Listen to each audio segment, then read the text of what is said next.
سلام ህዝብ አምላኽ ከመይ ትኾኑ እግዚአብሔር አምላኽ ይባረኽ ሎማዓንቲ ኸዓ እታ ጀሚርናያ ዘለና ጸሎት ትብል ትምህርቲ ንዓኣ ክንቅጽላ ኢና ሎማዓንቲ ክንሪኦ ሒዝዮ ዝመጻኹ እቲ ብልሳንን በይምሮ ምጽላይ ዝብል ዕሙቕ ዝበለ ፍልጠት መታን ከልወና ናብኡ ክንኣቱ ኢና እግዚአብሔር አምላኽ ይባረኽ ናብዚ ቅድሚ ምእታውኩም ግን እቲ ቅድሚኡ ዝነበረ ሊንክ كسدلكم يمو part 1 ጸሎት part 2 ጸሎት ምስራአኹም ነዝ ናብዛአተናዮ መታን ክርዳአኩም ማለት እዩ እግዚአብሔር አምላኽ ይመስገን እስኪ ቀድመናፍቲ ናይሎም ማዓንቲ ሒዝዮ ዝመጻኹም ምእታውና ሓደ ነገር ካብቲ ዝበልናዮ ዓበይቲ ነጥብታት ክንጅምር ማለት እዩ last time እንታይና ለና ነርና ክንጅምር ኮለና ማለት እዩ ጸሎት ሓደ መሳርሒ እግዚአብሔር ንኣመንቲ ዝሃቦም ዓቢ ናይ እምነት መሳርሒ ከም ምዃኑ ኢና ነርና ጸሎት ብጣዕሚ ኣገዳሲ ካብ ዝበሃል ናይ እምነት መሳርሒ ሓደ እንታይ እንተልና ጸሎት እዩ ኣብ ዘመን እዚ ብዙሓት ዘመርቲ ብዙሓት መንፈሳዊ ኣገልግሎት ዝገብሩ ነገራት ኣለዉ ኣብ ናይ ጸሎት ህይወትና ግን ቁርተይ ድምኽም ዝበለ ህይወት ኢኻ ትርኢ ብዚ ዘመን እዚ ወይ ከዓ ከምቲ ስታትስቲክስ ዝብሎ እንድሕርኢና ቸርች ብብዙሓት ኣመንቲ መሊኣ እያ ኣብ ናይ ጸሎት ግዜ ዘሎ ምስታፍ ግን ብጣዕሚ ድኽም ዝበለ እዩ እንታይ እዩ ዘርእየካ ሰብ ንጸሎት ዘለዎ ልቢ ኣዝዩ ዝደኸመ ምዃኑ እዩ ዘርእየና ማለት እዩ እንተኾነ ግን እግዚአብሔር ብግልና ሰማያት መስመር ተኸፊቱ بقلنا مس እግዚአብሔር ኤክስፒሪየንስ ክንገብሮ ነት መንፈሳዊ ዓለም ዝሕግዘና ሓደ ዓቢ ነገር እንታይ ኢተልና ጸሎት እግዚአብሔር አምላኽ ይመስገን ጸሎት ንሓደ አማኒ ራእይ ክቅበል ምርሒት ክቅበል ኣብ መንፈሳዊ ህይወቱ ዕብየት ክረክብ ኣብ ውግእ መንፈሳዊ ውግእ ሓይሊ ክረክብ ዝገብሮ ዓበይቲ መሳርሒ እንታይ ኢተልና ጸሎት እዩ ከምቲ ሓደ ወታደር ኢና last time ኣብ ውግእ ከኣቱ ከሎ ብዘይ መሳርሒ ንሕርኣትስ ምንም ኣብቲ ውግእ ከድምዕሉ ዘይክእል ከምኡ ከዓ ሓደ ኣማኒ ብዘይ ናይ ጸሎት ህይወት ምንም ኣብ መንፈሳዊ ዕብየት ክርከብ ኣይክእልን እዩ ኢልና ካብታ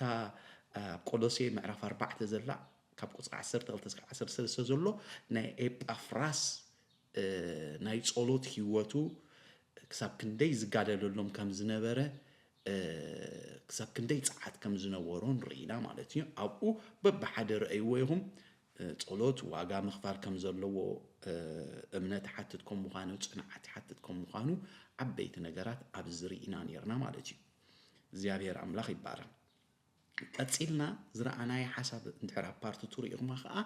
ብመንፈስ ምጽላይ ትበድያ እግዚአብሔር አምላኽ ይባረክ እቲ ዕሙቕ ዝበለ ነገሩ ሙሉኡ ክትርእይዎ ትኽእሉ ኢኹም ኣብቲ ዩቲዩብ ስለዘሎ ማለት እዩ እተን ዓበይቲ ነጥቢ ግን ከውጸልኩም ብመንፈስ ምጽላይ መብዛሕትኡ ግዜ ሰባት ነዚ ብመንፈስ ምጽላይ ብልሳን ምጽላይ ጥራሕ ዝመስሎም ኣሎ ገሊኦም ከዓ በእምሮ ጥራሕ ምጽላይ ዝመስሎም ኣሎ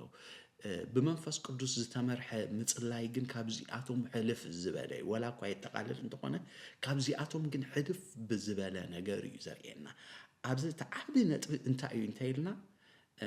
بحيلن بتصلوان بمرحيت منفس قدوس زجبر تصلوت بمنفس قدوس تمرحك هتتصللها مالتيو بلسان بزح انت تزاربنا بأمورها ناي أموره فلتات زلوها بمردعها بزح تتزاربنا بمنفس نتصلل لنا بمنفس قدوس مالتها يكونن عبتناي وشت سابنا أم منفسنا منفس قدوس تصن بمبال بحيلن بصلوان ناي منفس قدوس ويك بمرحيت منفس قدوس تمرحكا زغبر صلوت دايو صلوت انبر بدغاو زخونه تمكرو خم زيكونه بدغاو زغبر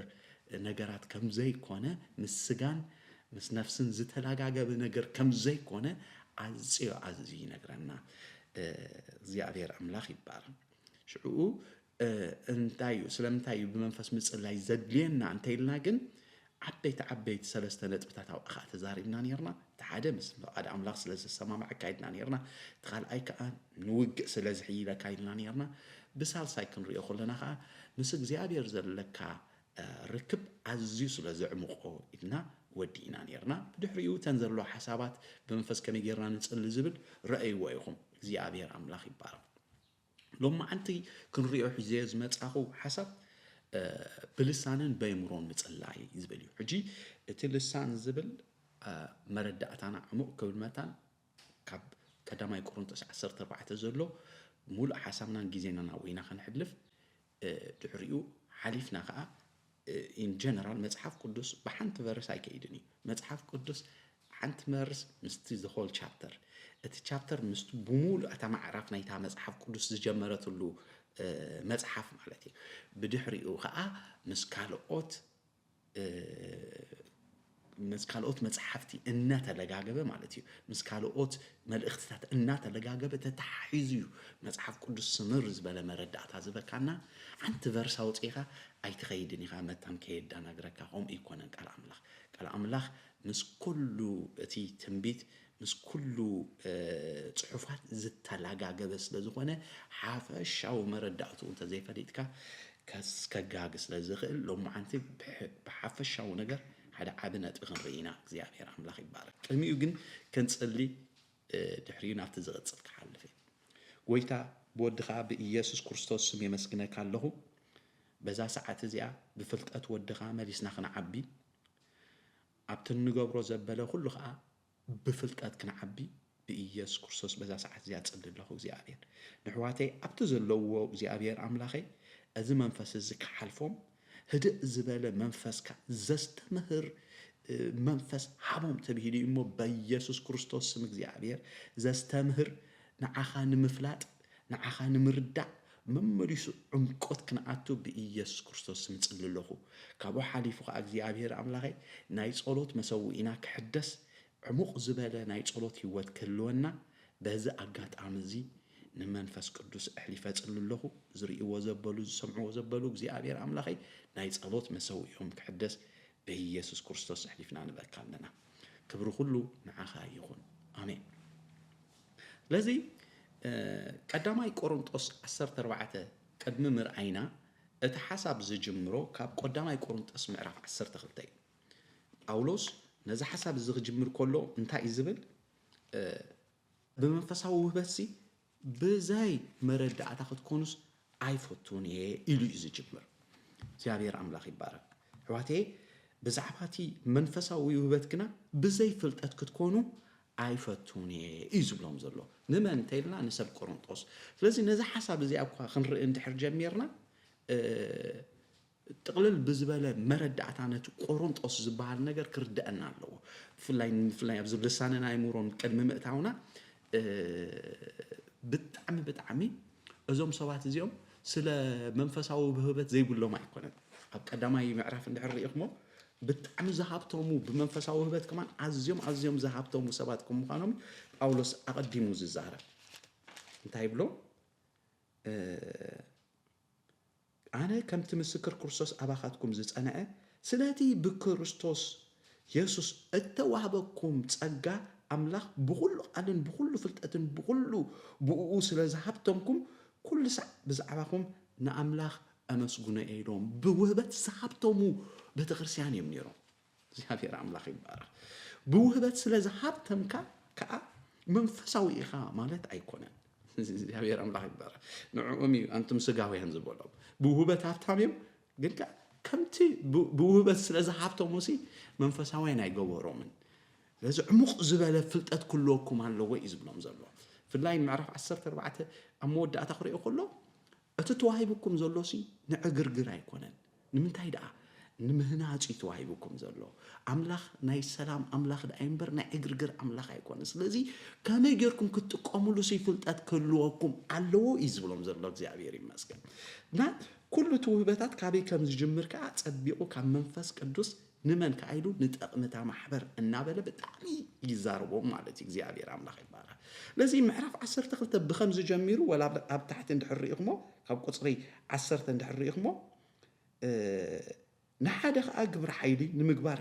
ንሓደ ትንቢት ንሓደ ምልላይ መናፍስቲ ንሓደ በብዓይነቱ ዘሎ ቋንቋታት ነቲ ሓደ ከዓ ምትርጓም ቋንቋታት ይወሃቦ ኢሉስ ወላት እቲ ቋንቋታት ውህበት ከም ምዃኑ ኣጸቢቑ ይዛረበና ማለት እዩ ለዚ ብውህበት ስለ ዝጸለኻ ኣብቲ ላዕሊ ቀዳማይ ዝተምሃርናዮ ማለት እዩ እቲ ዝሓለፈ ካልኣይ ምዕራፍ ማለት እዩ ብውህበት ስለ ዝጸለኻ መንፈስ ቅዱስ እጽሊ ኣለኹ ማለት ኣይኮነን ክርድአና ትኾይኑ ውህበት እንታይ እንተይልና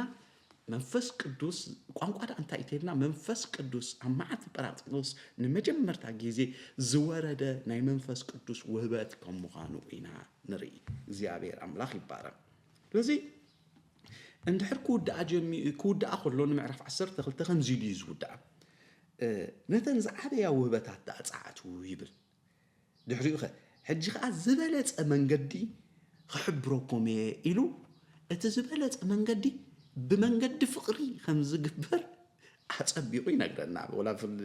ኣብታ መጀመርታ ጅምር ከብላ ከሎ ብቋንቋታት ሰብን መላእኽትን እንተ ዝዛረብ ኢሉ ፍቕሪ ካብ ዘይትህልወኒ ከም ዘድህ ኣስራዚ ወይ ጭልጭል ከም ዝብል ጸናጽል ምኾንኩ ነይረ ኢሉ ይዛረብ ወላ ካልኣይ ካብ ሕጉስ ኣቢሉ ትንቢት ተዝህልወኒ ብእምሮ ዝዛረብ ምሽ ትንቢት ብእምሮ ኢና ንዛረቦ ብእምሮ ንዛረቦ ዘበለ ትንቢት እንተ ዝህልወኒ ኩሉ ምስጢራት እውን ኩሉ ፍልጠት እንተ ዝፈልጥ ኣኽራን ክሳዕ ዘግዕዝ ከዓ ኩሉ እምነት እንተ ዝህልወኒ ፍቕሪ ካብ ዘይትህልወኒ ከንቱ ምኾነ ነይሩ ኢሉ ጅምር ኣቢሉ ምዕራፍ 13 ብፍቕሪ ብዘይ ፍቕሪ ዝግበር ነገር ምንም ጥቕሚ ከም ዘይብሉ ንሰብ ቆሮንጦስ ኣጸቢቑ ይነግሮም ማለት እዩ እዚ እንታይ እዩ እታ ዝሓበየት መንገዲ ብመንገዲ ፍቕሪ እዩ ውህበት ዝግበር እዩ ዝብለና ዘሎ እግዚኣብሔር ይመስገን ስለዚ ናይ ጸሎት ህይወትና መፍታን ክስተኻኸል ኣጸቢቑ ብልሳንን በይሙሮን ምጽላይን ኣጸቢቑ ክርድአና ኣለዎ እግዚኣብሔር ይመስገን ስለዚ ምዕራፍ 14 ክጅምር ከሎ ግን ብፍላይ ኣብ ትንቢትን ብቋንቋታት ምዝራብን ኣተኲሩ እዩ ዝዛረብ ኣብዚአን እዩ ዝቕፅል ምዕራፍ 14 ጅምር ተቢሉ ኣብ ትንቢትን ብቋንቋታት ምዝራብን ዘለዎ ሓሳብ ኣተኲሩ ኣጽብቕ ኣቢሉ እዩ ዝዛረብ ቀንዲ መልእኽቱ ድማ እንታይ እንተይልና መንፈሳዊ ውህበት ንቤተ ክርስቲያን ክሃነጽ ኣለዎ እምበር ንውልቀ ሰብ ጥራይ ዘገልግል ኣይኹን እዩ ዝብሎ ዘሎ እግዚኣብሔር ይመስገን ዘነጥቢ ሕዝወን ሕዋት ዘነጥቢ ሕዝወን ምዕራፍ 14 ጠቕሊሉ ካብ ምዕራፍ 12 ዝጀመሩ ሓሳብ ኣብ ምዕራፍ 13 ብመንገዲ ፍቕሪ ክግበር ኣለዎ ኢሉ ኣብ ምዕራፍ 14 ክዛረበና ከሎ እቲ አንድ ሓሳቡ እንታይ እንተይልና መንፈሳዊ ውህበት ንቤተ ክርስቲያን ክሃንጽ ኣለዎ እምበር ንውልቀ ሰብ ጥራሕ ኣይኹን እዩ ዝብለና ዘሎ እግዚአብሔር አምላክ ይባረክ በዚ ካብዚ ሓሳብ ብምጅማር መጽሓፍ ቅዱስ ሒዘ ከምሳኹም ክኸይድ ካብዚ ሓሳብ ብምጅማር እንታይ ክንርኢና ብመጀመርያ ብቋንቋታት ምዝራብ ዝብል ካበይ ጀሚሩ ኢልና ክንርኢና ካበይ ጀሚሩ ብቋንቋ ግሪክ ግሎሲያል ላሌይ ንብሎ እቲ ተዛራባይ ብዘይፈልጦ ቋንቋ ምዝራብ ዝብል ሓሳብ እዩ ዘጠቓልል እቲ ተዛራባይ ብዘይፈልጦ ቋንቋ ምዝራብ ዝብል ሓሳብ እቲ ግሎሲያል ላሌይ ዝብል ማለት እዩ እግዚአብሔር አምላክ ይመስገን ስለዚ እንታይ እዩ ዘመልክት እንተይልና ካብ መጽሓፍ ቅዱስ ከምቲ ዝበልኩም ሓደ ጫፍ ናይቲ ዝነበሩሉ ኣብነት ሒዝካ ጥራሕ ኣይኮንካ እንትኸይድ ምስ ካልእ ዘለዎ ምዕራፉን እናተሓሓዝካ ስለትኸይድ ልሳን ንመጀመርታ ተገለጸሉ ግዜ ኣብ ምንታይ እተልኩም ኣብ ግብረ ሐዋርያት ምዕራፍ 2 እዩ መንፈስ ቅዱስ ኣብ በዓል 50 ምስ ወረደ እንታይ ይገሩ እንተይልኩም በሓድሽ ቋንቋታት ክዛረቡ ውህበት ሃቦም ይብለና እግዚአብሔር አምላክ ይባረክ እንታይ እቲ ውህበት ተልኩም በሓድሽ ቋንቋታት እቲ ዘገርም ግን ኣብዚ ግዜ ዝተገልጸ ቋንቋ እንታይ ይተልና ነቶም ዝሰምዕዎ ዝነበሩ በብቲ እተወለደሉ ቋንቋ ይዛረቡና ኣለዉ እዮም ዝብል ነይሩ ስለዚ እቲ ቋንቋ እተገልጸ ቋንቋ እንታይ ነይሩ እንተይልና ናይ ብሓቂ ንሰብ ዝርድኦ ቋንቋ እዮም ዝዛረቡ ነይሮም እግዚአብሔር አምላክ ይባረክ ናይ ብሓቂ ቋንቋ ኢና ቋንቋ እዮም ዝዛረቡ ነይሮም እግዚአብሔር ይባረክ እዚ ንመጀመርታ ግዜ ብቋንቋታት ምዝራብ ተመዝገበሉ ተርእዮ እዩ ነይሩ እንትኾነ ግን أماريكوس 16 نتوم زأمونس إزخ سعبومي يلو خأقويتانا يس كورسس تزاري أدوم حمات كمبريهم كحاويهم بحدش قنق أخذ زاربو يوم يدنا እግዚአብሔር ይመስገን لذي أقدمو قويتانا يس كورسس تتصفيو قدم معراقو منفس قدس مسورة دخا بحدش قنق كزاربو ترئيو متيب لنا أبيت كورنيلوس كانت هاقاتينو أبيت كورنيلوس كأ منفس قدس مسورة ده بزعبا كريستوس مسابة خلهم بحدش قانقو خزاربو جمرو بلسان كزاربو جمرو يعني حجي اتبو قانقو مسدرابهم او از سمعهم بزبازي ام كزاربو زلو زباله ነገር የለን طرح انت ኢሎም እቶም ካብ ሰብ ግዝረት ምስ ጴጥሮስ ዝኸዱ ዋ ብቋንቋታት ክዛረቡ መንፈስ ቅዱስ ልክ ከምቲ ንዓና ዝወረድናስኩም ዝዛረቡ ለው ኢሎም እንበር ብከምዚ ቋንቋ ዝዛረቡ ለው አይበልም ስለዚ ካልእ ሕልፍ ዝበለ ሚስጥር ከዓ የርእየና ኣሎ ተኻልእቲ ከምቲ ዝበልኩም አንተ ወይ እቲ ተዛራባይ ብዘይፈልጦ ቋንቋ ምዝራብ እዩ ዘመልክት ኢልና ምሽ ተኻልእቲ ሓሳብ እንወስዳኻ ብመንፈሳዊ ወይ ከዓ ሰማያዊ ቋንቋ ምዝራብ ይብለና ምሽ ቆሮንጦስ ምዕራፍ 14 ቁጽሪ 2 ተርእይና ቀዳማይ ቆሮንጦስ ምዕራፍ 14 ቁጽሪ 2 እንተርእይና እንታይ ይዝብል እቲ ብቋንቋ ዝዛረብ ሚስጥራት بمنفس يزاربالو حدا كو ايستوعلون ايمو ناملاخ مبر نسبا يكونن زارب زلو اتا حدا كو ايستوعلون تبل زلا رايوا تقداميتي ميسترات يزارب زلو تخاليتخ نحدا كو ايستوعلوني اتا زارب زلو بعلون ايستوعلوني يزبلنا في اللاب تحت ندحر يخمو بقانقوا غوانا انت تصلحو منفسي يوزت إلا أمره يجنا بزي فري مخناتو أمره خردو أيكلني comprehend خجور أيكلني لمن تايتلنا مستراتي ومس أملاخ زارب زلو يبلنا እግዚአብሔር ይመስገን ስለዚህ ካብዛ حساب زي أتقلل انت بيلنا بلسان ويك أبو أنك مزراب انتاي مالتي يتلنا أتزارباي زي فلتو ناي حكي ناي سب أو قنقاتات كوني خيلي أنا حجي maybe let's say نقوله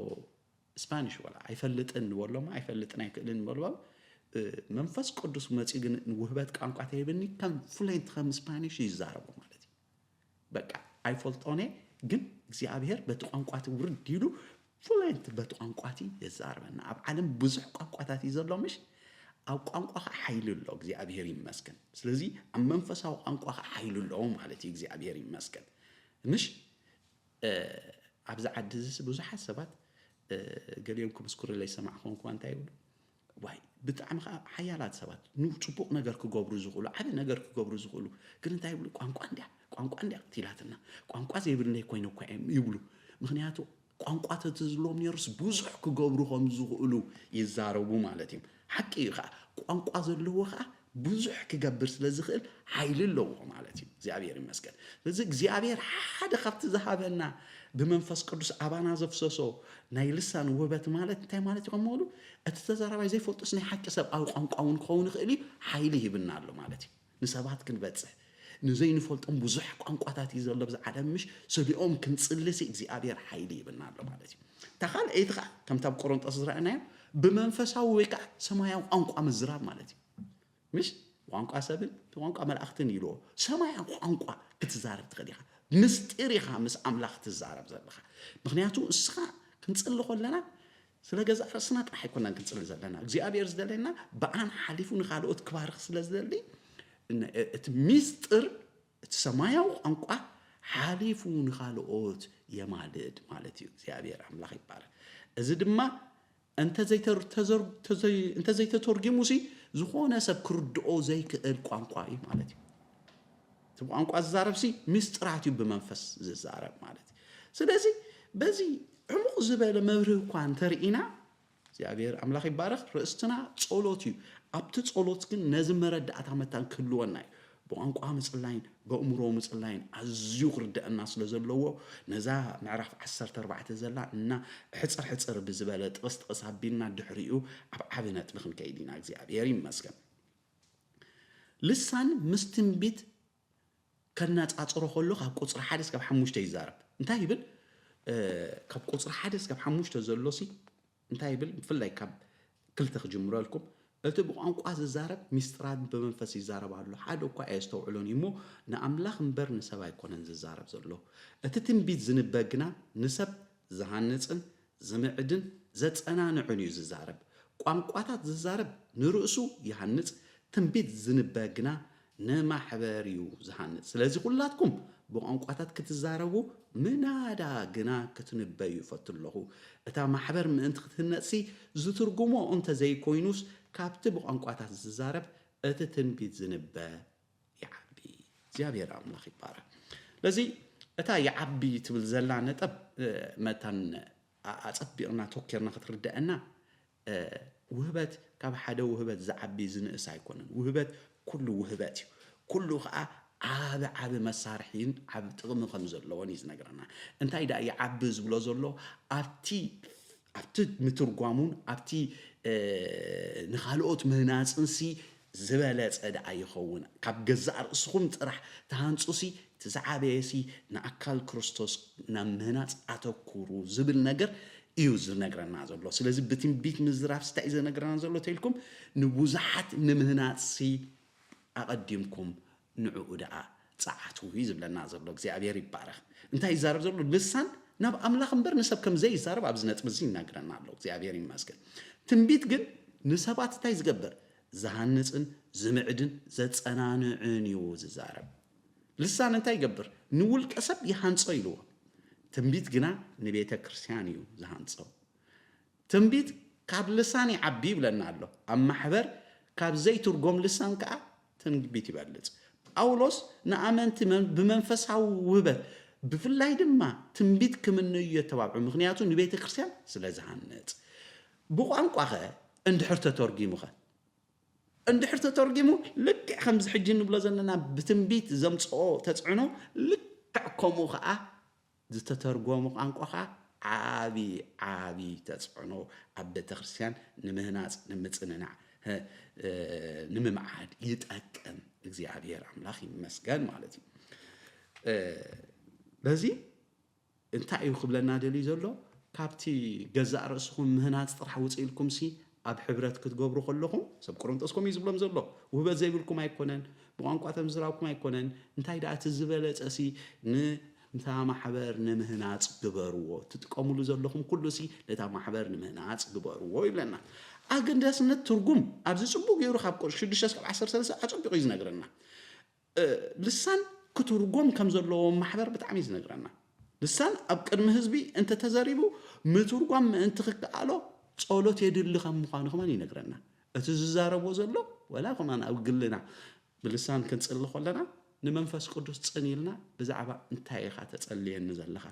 ብዛዕባ እንታይ እዩ ዝብል ዘለኹ ኢልና ክንሓትት ነቲ ትርጉም ክህበና ክንጽሊ ኣለና ምክንያቱ ሓደ ግዜ ኣድማዕ ዝኸውን እቲ ንብሎ ዘለና ተተርጊሙ ምስ መጸና ምስ ተረድአና ኣበየናይ ቦታ ንጽሊ ከም ዘለና ጎይታ ይሕብረና ስለዚ እንታይ ዝብለና ዘሎ ልሳንሲ ምስ ሓደ ካብ ቅኒት ወጻኢ ዝኾነ መሳርሒ ሙዚቃ ይናጻጽሮ ምክንያቱ እንድሕር እቲ ቅኒትሲ እንድሕር ዘይእቲኻዮ ናይ ሓደ ልሳንሲ ምንም ትርጉም የብሉን ይብለና ስለዚ ልሳን ትርጉም ከለዎሲ ዝትርጉሞ ከሎ ኣለዎ ኢሉ ኣብዘን ካብ 6-13 ኣጸቢቑ እዩ ዝነግረና ብፍላይ ከማን እንታይ ዝብለና ድሕር እቲ ዝዛረብ ዘሎሲ ነቲ ዝሰምዕ ዘሎስ ባርባን እዩ ዝኾኑ እንታይ እዩ ዝብል ዘሎ ጓን እዩ ዝኣትዎ ኢልዎ እቲ ከዓ ነቲ ሓደ ባርባን እዩ ዝኾኑ ዘሎ እንታይ ማለት እዩ ኣይራዳድኣን ኢና እንታይ ኢና ንኸውን ዘለና ኢሉ እዩ ክስታይ ዝገብር ዝብሎ እንተዘይኮይኑ ነቲ ተዛራባይ ጥራይ ዝሃንጽ እምበር ንሰማዕቲ ኣይኮነን ከዓ ጽቢቑ ይነግረና ኣሎ ካብ 6-13 ነቲ ተዛራባይ ጥራሕ ዝሃንጾ ልሳን ግን እንድሕር ተተርጊሙ ንሕብረት ብምሉእ ክሃንጽ መታን ነታ ሕብረት ዝሃንጽ ነገር ጸዓቱ ዝብለና ዘሎ እግዚአብሔር ይመስገን ትርጉም ዘለዎ ልሳን ልክዕ ከምቲ ዓንተ ወይ ዝበልኩም ጥቕሙ ልክዕ ከምቲ ብትንቢት ምዝራብ ማለት እዩ ብሓቂ ሕዋተይ ኣብ ማእከልና ብዙሓት ልሳን ዝዛረቡ ክህልው ይኽእሉ እንድዮም እንድሕር ክትርጎም ጀሚሩ ኣዝዩ ጠቓምን ኣዝዩ ዓብ ነገር ዘለዎ ነገር ከም ምዃኑን ينقرنا أما منفساوي حبرتنا ركبنا مس نفس وكف نتصور كون كم زلوا يرئينا عبزن نجارات زين كره تركبنا من منفساوي ركبنا سي بحكي نتصور زخانن زتتحزن هارمونايز زلون كوني منفس قدس دلينا أجرج زلوا كوني دليناني بحق أبصلت كتمت خلقة كسلك هدي إلك نأملخ بوشتخا بترد أخايو بوشتخا زمت صورلو حسب كسلك الناثلت كايو مسمتخا مستحبرت زخايد اتويلك كتصلي يخلك እግዚአብሔር ይመስገን ፍላይ ክንሰምዕ ተጀመርና ስለዚህ አጎዳስነት ትርጉም አብልሳን አዚ ኢምፖርታንት ኮምጋን መጽሐፍ ቅዱስ ይነግረና ተማሃርናዮ ተለማመድናዮ ነገር ካለ ኾውን ይኽልቆ አነ ካብ ገዛ ራሴ ብዙሕ ተለማመድ ኮን ተማሃር ኮን ካሊ ቃል አምላኽ ብዝብሎ መንገድ ድኽንከይ ተጀሚርና ግን ተለማመድናዮ ሜቢ ዘይ ከይድ ይኽልቆ ዝፈለጥናዮ ሜቢ ዘይ ክሰርሕ ይኽልቆ ተዛዓበየ ነገር ግን መጽሐፍ ቅዱስ ከም አብነት ጌርና ከይድ ተኽኢልና መጽሐፍ ቅዱስ ዝብለና ዘሎ ንምህናጽ ተማሕበር ዳ ይከበር ይዝብለና ልሳን ዓብ ነገር ኣለዎ ክንሪኤና እግዚአብሔር ይመስገን አእምሮን መንፈስን ክጽልይ ዝብሎ ብልሳን ክጽልይ በአእምሮ ክጽልይ ዝብሎ ዘሎ እቲ ብመንፈሰይ ክጽልይ በአእምሮ ይግና ክጽልይ ኢሉ ካልኣይ ግዜ ዝዛረቦ ዘሎ ኣብ ቁጽር 14-19 ደሎ እንታይ ዘርኤና ልሳን ንመንፈስ ምጽላይ እምበር አእምሮ አያጠቃልልኝ ይዝብለና ዘሎ ኣብዚ ብመንፈስ ምጽላይ ዝብሎ ዘሎ ብመንፈሰይ ምጽላይ ዝብሎ ዘሎ መንፈስ ቅዱስ መንፈስካ ይኮነ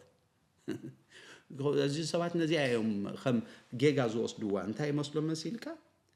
በቋንቋ ጓና አንተ ጸለኹ መንፈሰይ እዩ ዝጽልይ መንፈስካ መንፈስ ቅዱስ ማለት አይኮነን መንፈሰይ እዩ ዝጽልይ ዝብሎ ዘሎ ናይ መንፈስ ቋንቋ ናትካ ናይ ኣብ መንፈስና ተዋምናይ ውህበት ቋንቋ እዩ ደኣ ዝጽልይ ዘለኹ ማለት እዩ ብልሳንና ጸለዩ ገሊኦም ብመንፈስ ቅዱስ ዘይተመርሑሉ ብዙሕ ህይወት ቂና ኢና እንታይ ደኣ بمنفسي يتصل زلخ بلسان كله بتوهبت توهبت نمن يتوهبو نفس خاي كون توهبو نسقا خاي كون توهبو توهبت أمم فسنا زبره وبس لازخونه بتوهبت يتصل زلخ يزبل زلخ زي عبير أملاخ يبارك أولوس مسكالوت كأكب كله نمرد أزحق سكالات زيادة أخبيري إزريو بقانقاتات مزراب أمناي بحتو وفينت زيادة يهنت أنت زي تترجمه مالتي نتسبت راح يعني تجوز غير زبلنا زلوا أنقطعت كم ملكة كم مخانو خاب إسراء حموش تنزلوا قرنت أسي نجرنا مالي سرعت أبى أملوخه خم زلوا وخاء خاب إسراء شنس خاب سلستاني نجرنا مالتي زيابير عمله سلام بارا سلزي إلى ما لسان ده أنتايو هو مالتي هج زيابير مسكن لسان عابد أمي نجزع رأسها عابي مهنات على زي أبي رام لا خبارة تسوايب أولس تايلو بقى قطعت تصلي إيه زبالة أولسي قدفوا عايز تصلي كون نزبل النازل له كردنا له أتي حفش شو خستان أنت يزبل النازل له حالة فقول له قاتكم سي قطعت الزهرة بمو يلو نعم لا خمسكنو حالة فقول له قاتكم بقانقطات الزاربي بقانقطات تصلي بقانقطات يمسكني زيابير أملاخ يبارا بقانقا مزمار على حوادي مملاخ الله إذن تحيلو حالة فقلوا خاتكم بقانقطات الزاربي له زيابير يمسكن سلازي أولوسي أيتو قبور وقبل النادي ليكون ولا مودة تريهم وانت إذن لنا زلو ختنبيو حرر بلو بقانقطات مزراب دما أيتكالكالو إذن لنا سلازي اللسان حابط أمر له مالتي انتي لنا نتتزارباي عزيو زهانصو منفساوي هيوتنا بلسان زلصلسب فلايم ناي قل بيتنا بلسان نصليو وشطنا عزيو ناتهانصه كاوشطنا عزيو ناتهانصه يزغيد اتشعو غيزي كن امبورطانت ነገር ካንታ ኢንቴልኩም መንፈስ ቅዱስ እትትጽልይሉ ዘለኹም መታን ከረድአኩም መንፈስ ቅዱስ ካጸኒልኩም አምንታ ኢኻ ተጸልየን ዘለኻ ኢልካ ምሕታት very important لذي بلسان مصلا يهانصكاي بلسان مصلا يهانصكاي اب محبر كنمصخلنا بلسان كنصلخلنا اندحر نسخه ايفلت كان كتكون تخل اما اكل زلو ግን مترጓمو ዝخلو ሰባት እንተለው እንታይ ይዝገብረና አዚው ልክ ከምት በትንቢት በአእምሮ ንዛረበው ጸሎት ልክ ቆሞ ካነታ ማህበር ይሃንጻይ እግዚአብሔር አምላኽ ይባረክ። ስለዚህ መንፈስ ቅዱስ ጸን ምባል ይዘልየና እምበር ብልሳን ምጽናይ እውን ዓቢ ጥቕሚ ከም ዘለዎ ይነግረና ኣሎ። ባይ ዘ ወይ እቲ ውህበታት ኩሉ ንጥቕሚ ማሕበር ይመጽኡ ሓደ ግዜ ከይንጋገ ተዋህበና ውህበት ኩሉ ንጥቕሚ ማሕበር። ስለዚህ ንጥቕሚ ማሕበር ዘይሃንጽ እንድሕር ኮይኑ ብፍቕሪ ኮይልና ብፍቕሪ ቀሲልና አንሰሐብ ምባል ጽቡቕ ስቁልካ ማርሻ ዘይብላ ፍሬኖ ብለለለለለ ስለዝበልካ ብመንፈስ ጽልለኹ ማለትካ ኣይኮነን። ክርድአካ ሓንሳብ ደው ኢልካ ግን እግዚአብሔር ኣብ ምንታይ ኢና ንጽሊ ዘለና እንታይ ኢኻ ትብለኒ ዘለኻ እንታይ እዩ ነዚ ማሕበር ዝበሃል ዘሎ ኢልካ ንምትርጓሙ ምድላይካ ኣዝዩ ኢምፖርታንት ከም ምዃኑ መጽሓፍ ቅዱስ ይነግረና። እዚ ሓሳበይ ኣይኮነን፣ እዚ ሓሳብ ሰባት ኣይኮነን፣ እዚ ቃል ኣምላኻዊ ነገር እየ ዝዛረብ ዘለኹ። እግዚአብሔር ኣምላኽ ይባረክ። ካልእ መንፈሳዊ ምትእስሳር ኣለዎ። ኪኖ ደረት ቋንቋ ደቂ ሰባት ኢኻ ትጽሊ ምሽ ብልሳን ክትጽሊ ተጀሚርካ ኣእምሮኻ ብዘይፍረ ክኸውን ይኽእል እዩ። ከምኡ ኢልና ቃል ኣምላኽ እንታይ ኢልና ጽቡቕ ቃል ኣምላኽ ሒዝካ ምዝራብ ኣሕዋተይ ብቋንቋ ጓና እንተጸለኹ መንፈሰይ ይጽሊ ኣእምሮይ ግና ብዘይፍረ እዩ። ስለዚ ብቋንቋ ዝዛረብ ምትርጓም ምእንቲ ክከኣሉ ይጽሊ ኢሉ ግን ኣእምሮ ካብ ኣእምሮ ውፅእ ዝበለ ኢኻ ብልሳን ትጽሊ። ሓደ ግዜ ደረት ፍልጠትና ሊሚት ዘለዎ ክኸውን ይኽእል። ደረት ናይ ኣእምሮ ክንዛረቡ ንኽእል ገሊሱ ዘረባ ከው ዘይክእል ኣሎ ሊሚት ክኸውን ይኽእል እዩ። ስለዚ እንታይ እዩ ዝብል ኪኖ ኣእምሮ ክዛረቦ ዝኽእል ሓሊፍካ ኢኻ ብልሳን ትጽሊ። መንፈስ ከዓ ንድኻምና ይድግፎ እሞ ከመይ ከም እንጽሊ ኣይንፈልጥን ኢና ዝበሎ ኣብ ሮሜ 8:26 ነዚ መንፈስ ኣብ ድኻምና ኣትዩ ስለ ዝሕግዘና መን መንፈስ ቅዱስ ኣብ ድኻምና ኣትዩ ስለ ዝሕግዘና ነቲ ንብሎ ዘለና ነቲ ንጽልዮ ዘለና ብልሳን እንታይ ይገብረና ኣብዚኦም ትጽልዮ ዘለኹም ኢሉ ይሕግዘና። ሽዑ ብዘይ ነገር እህታ ስለ ቅዱሳን የማልድ ኣታት ንገብሮ ዘበለ ኩሉ ባይተወይ ስለ ገዛእ ርእስና ኣይኮነን። መንፈሳዊ ዓለም ዝተረድኦ ሰብ ኣብ ናይ ግሉ ህይወት ክነብር ኣይክእልን እዩ። ማሕበር ዘይትጥቀመሉ ዘበለ ህዝቢ ኣምላኽ ዘይጥቀመሉ ዘበለ ኣሕዋተይ ጥቕሚ የብሉን። ጎይታ ንህዝቢ ኣምላኽ ክንጠብቅም ክንረድእ እዩ ዝደልየና ወይ ከዓ ክንሃንጽ እዩ ዝደልየና እምበር ንህዝቢ ኣምላኽ ዘይጠቅም ዘበለ ንዓኻ ድሌትካ ተሃነፀካ ኸማን ይብል ሱቕ በል ይብለካ ሱቕ በል። ምክንያቱ ንህዝቢ ኣምላኽ ነታ ማሕበር እዩ ዝኾነ ውህበት ተዋህበና። እግዚአብሔር ኣምላኽ ይባረክ። ካልእ ነዚ ኣመንቲ ከዓ ምልክት ከም ምዃኑ ይነግረና። ኣብ ዝተወሰነ ኩነታት ልዕሊ ባህርያዊ ምልክት ክኸውን ይኽእል እዩ ኢልና ኣብ ኢሳያስ ዘሎ ቃል እዩ ዝዛረብ። ኢሳያስ ቋንቋ ውህበሲ ነቶም ዘይኣመንቲ ምልክት ከም ምዃኑ እግዚአብሔር ከርኢሉ ዘምጽኦ እዩ ጳውሎስ ኣብዚ እውን ዝጠቕሶ ዘሎ። እግዚአብሔር ኣምላኽ ይባረክ። ኣብ ካልእኻ ኣብ ኣካል ክርስቶስ ብሓቂ ሓጋዚ ዝኸውን ብሓድነትን ብፍቕርን ክኸውን እንከሎ እግዚአብሔር ኣምላኽ ይባረክ። ብሓድነትን ብፍቕርን ዝግበር ዘበለ ኣገልግሎት ኣዝዩ ኣድማዕ እዩ። እግዚአብሔር ይመስገን። ከምኡውን ምዝ ትርጎም ልሳን ዓቢ ሓይሊ ኣለዎ ዓቢ ሓይሊ ኣለዎ። ምክንያቱ ካብቲ ዳይሬክትሊ መንፈስ እግዚአብሔር ነቲ ናይ ውሽጢ ሰብና ኣብ መንፈስና ስለ ዝኾነ ዘብርህልና መጀመርታ መልእኽቲ ክመጽእ ከሎ ነቲ ውሽጥና ናይ ውሽጢ ሰብና እዩ መልእኽቲ ካብ ላዕሊ ዝመጽእ። መንፈስ ቅዱስ ዝዛረበና ናብቲ ናይ ውሽጢ ሰብና እዩ። ኣብ ስጋኻ ኣይኮነን ኣብ ነፍስኻ ኣይኮነን። ራይዶ ብፊሊን ኣይኮነን ናይ እግዚአብሔር መንፈስ ዝዛረብ ብተሰሚዕኒ ኣይኮነን ብሩኡይ ድምፂ ኣካል መንፈስ ቅዱስ ኣካል ዘለዎ ስለ ዝኾነ እንታይ እዩ ዝገብር ነቲ ውሽጢ ሰብና እዩ ዘብርሆ። እግዚአብሔር ኣምላኽ ይባረክ። እግዚአብሔር ኣምላኽ ይባረክ። ስለዚ ቁልፊ ነጥብታት ካብዚ ምውሳድ ከድልየና እዩ ማለት እዩ። እንታይ እቲ ቁልፊ ነጥብታት ኣብ ኣምልኾ ስርዓት ከም ዘድሊ ካብ 26 ክሳብ 33 ዘሎ ኣጸቢቑ ይነግረና። ካብ 26 ክሳብ 33 ዘሎ ኣጸቢቑ ስርዓት እዩ ዘድሊ። ሰብ ቆሮንጦስ ሓደ ካብቲ ኣቢልዎም ዝነበረ ነገር እንታይ ኢልኩም ስርዓት ዘይምህላው ውህበታት ዘይምህላው ኣይኮነን። ብውህበታት ሞ ሃብታማት ኢኹም ሃብቲምኩም ኢኹም ኢሎም ከምቲ አንተ ወይ ዘንበብኩልኩም ቃል ቀዳማይ ቆሮንጦስ ቀዳማይ ምዕራፍ ማለት እዩ። ሃብታማት ኢኹም ብፍልጠት ክርስቶስ ብቃል በቲ ጸጋ ኣምላኽ ኣባኻትኩም ሃብታማት ኢኹም ኢሎም ጸጋ ውህበት ስለ ዘይብሎም ኣይኮነን። ግን እንታይ እዩ ካብ ስርዓት ውፅእ ዝበለ ነገር ስለ ዝገብርዎ ዝነበሩ ከምዚ ይብሎም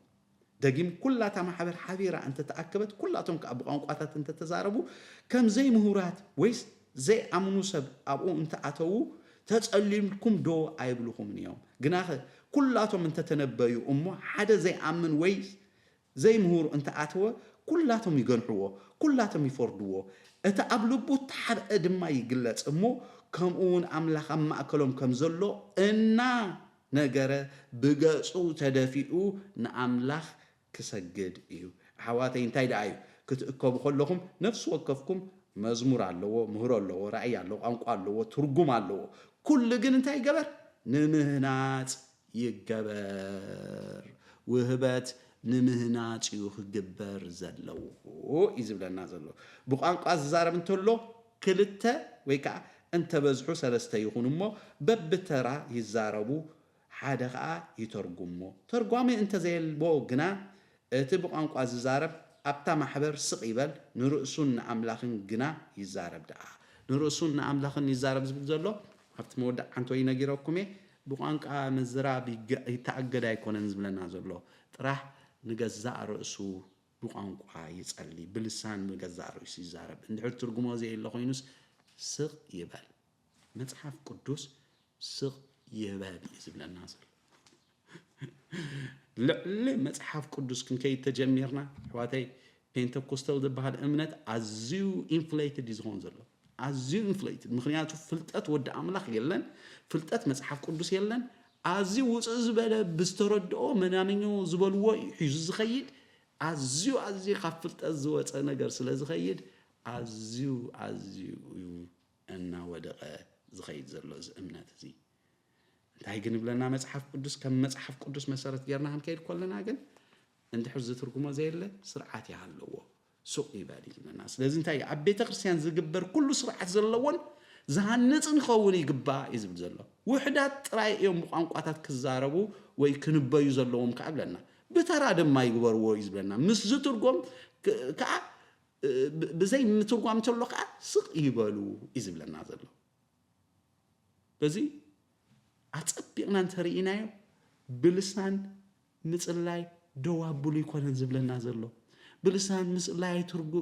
أم يقولنا يكون زبلنا زلو بلسان مثلاي عزيانا تنجركم مخانو أنت خونا جن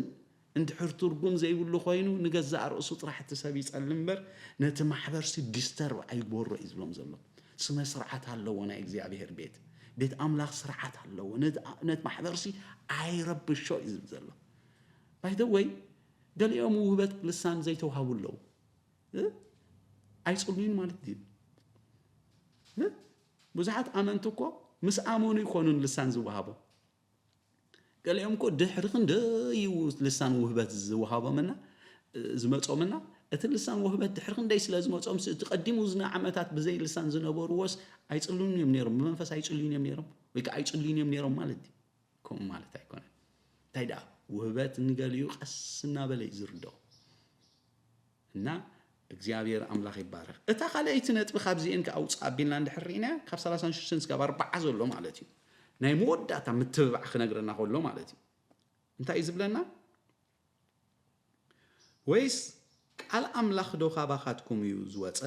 ወይስ አባኻትኩም ጥራይ ዲ ዝበጽሐ ይብለና ሓደ ንሱ ንርእሱ ነቢ ወይስ መንፈሳዊ ከም ዝኾነ እንተ መሰሎ እዚ ዝጽሕፈልኩም ዘለኹ ናይ እግዚአብሔር ትእዛዝ ምዃኑ ይፍለጥ እቲ ክፈልጦ ዘይደሊ ግና ኣይፍለጡ ኣሕዋቴ ስለዚ ክትንበዩ ሃረር በሉ ብቋንቋታት ምዝራብ ድማ ኣይትከልከሉ ግና ኩሉ ደኣ ብስርዓትን በገባብን ይኹን ቤት አምላክ ናይ ስርዓት ቦታይ አገባብ ዘለዎ ቦታይ እግዚአብሔር ወድ ገዛውትና አይኮነን ኢየሱስ ክርስቶስ ወድ ገዛውትካ አይኮነን ንጉስ ነገስታት አምላክ አማልክቲ ፈጣሪ ቤቱ በስርዓት ክኸውን ይዝደለና እግዚአብሔር አምላክ ይባረክ አምላክሲ ናይ ሰላም እንበር ናይ ዝርግርግ አምላክ አይኮነን ጸሎት አዝዩ ሃናጽ ዝኸውን እዚ መረዳእታ ዝሒዝና እንድሕር መጽና ኢና ቤት አምላክ ናይ ዝርግርግ ቦታ አይኮነን ሕዋቴ ቤት አምላክ ናይ ሰላም ቦታ እግዚአብሔር አምላክ ይመስገን ስለዚህ በህብረት አትከበሉ ዘበለ ሁሉ ደረጃና ማዕረ መረዳእታ ክልወና አለው ነዚ እግዚአብሔር አምላኽ ይባረክ ትደረጃና ማዕረተ ዘይኮይንኸ ናብኡ ኸብፅሐና እግዚአብሔር ክንጽልለና ምስ ኩሎም ቅዱሳን ይኮዝብለና عمقوتون وردون صفحاتون بحسب كتفولتوا أفقر السور سريركم زبلنا بكل ملعت أملاك ختمولو زبلنا كو بين خاخت ولا يكون مش كلهم قدوسان كنا عبيو قال أملاك زدلينا تكالكم ببركو بيت أملاك زدلينا قدوسان بمولنا بحسب كنا عبي زدلينا تايز بلنا كريستوس أبلبكم بأمنة ما أنت حدر أفغرس سريركم أنت سريتكم مس كلهم قدسان مقفوعن من وحن معماقن قموتن أنت أيمغان مستقل كتقول أمونا تاني فلتت حالفت تبلع فغر خلو استاد كتفلتوا كسع كله ملعات أملاخ ما أنت ختملقو هتسلي لكم هالله بيت أملاخ بملعات من كلها تقدسان بملعات تاناني سخت كيدي زلوا جزار اسخات راح نحر ندهان اسخات خيد الله بيت أملاخ أزيو علامو يتردأ كان سلو مالتي زيابير أملاخ يبالس لازين نمود داتا متبع نقرنا كله انت عايز بلنا زلو أنتم بسرعة كبار مشيلو أولوس نبيت غرسيان قالاتو تأزاز قويتا مخوانو كن أمن يزغاغرنا باي ذا وي تامن جمرتا زي ناتي حسابا يكون نيز بلنا زلو زي معرف 14 كاب 10 جميرو زبزعبا وهباتات بزي فلتت كتكوني كده عيدلين يلو بتعم أصيو 10 بزعبها فقر تزاري 10 بزعبا لسان انتم بيتون تزاري وأمود داتا زحان قوزولو نجر زي خابايا يكون نيز بلو تأزاز أملاخي زي رئيتوناي باسترات يكون زي اتناي قدامات زنبرا أبوتات بتغرسيان تسامامي زمصو يكون تأزاز أملاخ يوزي زبلو زبلو إذن أي جزارة سيكون تخفولت أزدل سي فلوتو تخفولت أزدل غير هاي فلوتو أيوة إذن نحرزي تقبلوا خين كاس خمد اللي تكاخيد يزبلو زولو بتحدى بحاله أي تسمعنا الله كابا خوصاي كابا يوصاي كابتت إزاز وصاي خد خيد زل خا يزبل نازل لو زيابير مسكن أبتي مود أتا أسر أبيلو خاز نجرنا نازل لوجن كتنبيو حرر بالو بقانق أتات مزراب دما يتخل كله جناخه كله دعاء بسرعة بجبابن يجبر إيديو نزنت في الزاربن زلوا تايلو أب حدا أبقص 10 شعات تغازق على زياخم بقولكم مهن ودينا جناخه تايلو حالفا كله خاتكم بقانق أتاس الزارب يمونا أملاخ مسكون لكم مسبلة جناخه نخالو أوتون من أنت غنهرسي أما حبر الفي قال قانق خابز الزارب حموش تقالات بأموره الزارب فات الله ويلوكسي عليه المسكين وهبت قال وهبت قانقوا سبع زبط وحساب يكون منفس قدوس زفسسو وهبتكم مخانو كنزنقوا عيبنا وهبتات انت يزدلينا مصحف قدس تيلكم بأمورس صبوت كنكون يزدلينا أو معرف 14 انت يزبلنا ذلو وهبتات سلازلك نعو خمدليت كسؤال تقمط كله أمورو سبعي تزي خوينكا تتقف بوهبتات يخطف ناي قروطوس بتكريستيان بوهبتات سلازي عبيت بتوهبتات كما يتقمولو ابو امور سبعي سلازي كونت تمليسا سغاويان كمبال ايترفتن سلازي وهبتات منفساوي يغبر كمالت ايكونن تايدا وهبتات مس غويتا خمي غيركا تقمولون نت عبرت اكل كريستوس كا خمي غيركا تهانصلون زتوهبنا مسارح دا ينبر ناتنا ليفل منفساوي زغلص ايكونن بلسان شباب تبلكا منم ترجم زي يقولوا تغني يقولوا انتايدا ترجم كله قال لك كمتي بتنبيت النزارون وزحات نمناصن نمعراين نمقنعان يخون እግዚአብሔር አምላክ ይባረክ ለዚህ ነቶም ወህበት ልሳን ዘይብልኩም ቀዳማይ ክንጽልይና ኢልናና በእምነት በዛ ሰዓት እዚያ ክንጽልይና አቤት ቆርኔሌዎስ እንታይ ገሩ ጴጥሮስ ምስ መጸሲ አቤት ቆርኔሌዎስ ንጎይታና ኢየሱስ ክርስቶስ ሰቢኹዎ ንጎይታና ኢየሱስ ክርስቶስ ምዕራፍ 10 ተሪና እንታይ ዝብለና መንፈስ ቅዱስ ንጴጥሮስ ናቤት ቆርኔሌዎስ ከይድ ምስ ገበረ ጴጥሮስ ገና ዘቃል ዝኽዛረብ ከሎ ኣብቶም ነቲ ቃል ዝሰምዕዎ ኩላቶም መንፈስ ቅዱስ ወረደ እቶም ካብ ወገን ግዝረት ዝኾኑ ምስ ጴጥሮስ ዝመጹ ኣመንቲ ብቋንቋታት ክዛረቡ ንኣምላኽ ከመስግኑ ሰምዕዎም እሞ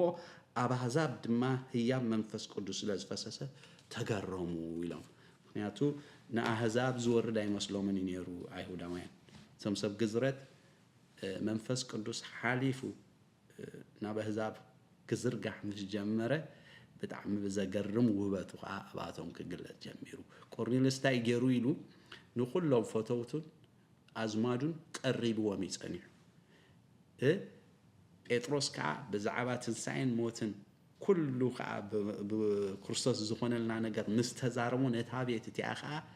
መንፈስ ቅዱስ መልአ እግዚአብሔር አምላክ ይባረክ ስለዚህ ሕጂ ክንዛረብ ኮለና ክርስቶስ ክንሰብኮ ኮለና እንታይ ይጠቅመና ታይልና ውህበት ከዓ ነቶም ዘይብልኩም እግዚአብሔር በእምነት ክንጽልይና